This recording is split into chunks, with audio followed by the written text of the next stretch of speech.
Di pertandingan kedua, Grup B mempertemukan antara tim Ball Brother melawan tim NMB. Kedua tim unggulan ini saling balas serangan dari kuarter pertama sampai ke kuarter keempat. Unggul strategi dalam tembakan 3 angka, akhirnya tim Ball Brother berhasil mengalahkan tim NMB dengan skor tipis 52-50.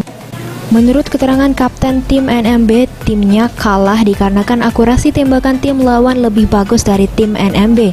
Selanjutnya tim bakal lebih fokus lagi mempersiapkan tim untuk pertandingan selanjutnya.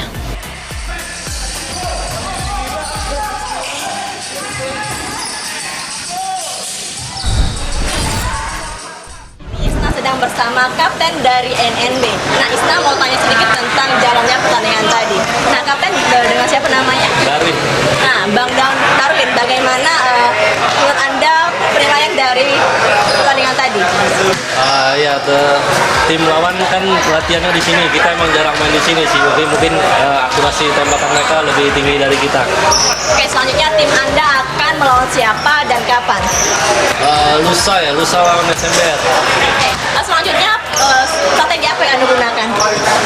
Mungkin lebih fokus lagi ya, lebih jaga volley lagi. Dari volley terlalu banyak. Oke, pemirsa Paul TV, itulah wawancara Isna bersama kapten dari tim NNB. Tonton terus Showtime Basketball hanya di Paul TV, memang punya kita. Sedangkan dari tim Basketball Brother, ungkapan pertandingan memang seru. Namun kita memanfaatkan defense dari tim lawan yang sempat kendor sehingga dapat meraih kemenangan.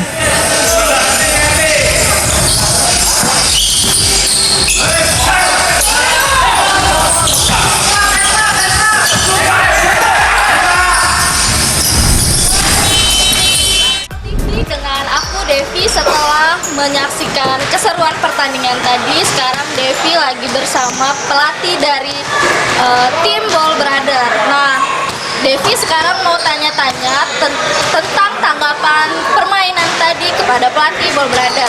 Dengan siapa? Dengan Reza. Nah, setelah melihat pertandingan tadi kan itu menang tipis tuh.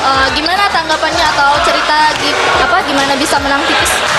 Jadi kalau tadi menang ya bersyukur sih, karena pemain kita kan pemain senior semua kan, yang senior, yang mana notabene-nya ya dari fisik, dari skillnya memang mumpuni, tapi fisiknya memang udah drop kan. Kemudian dari tim lawan juga bagus sih, tim lawan juga ngimbangin banget tadi. Beberapa kali kita miskomunikasi dari transisi dari offense ke defense kita yang kecolongan. Beberapa kali kecolongan cuman gara-gara transisi dari offense ke defense kita. Tapi so far teman-teman mainnya bagus kok. Coach dari pelatih tim Ball Brother, saya Devi. Tetap saksikan terus Showtime Basketball hanya di Paul TV, memang punya kita. Tim Liputan, Paul TV.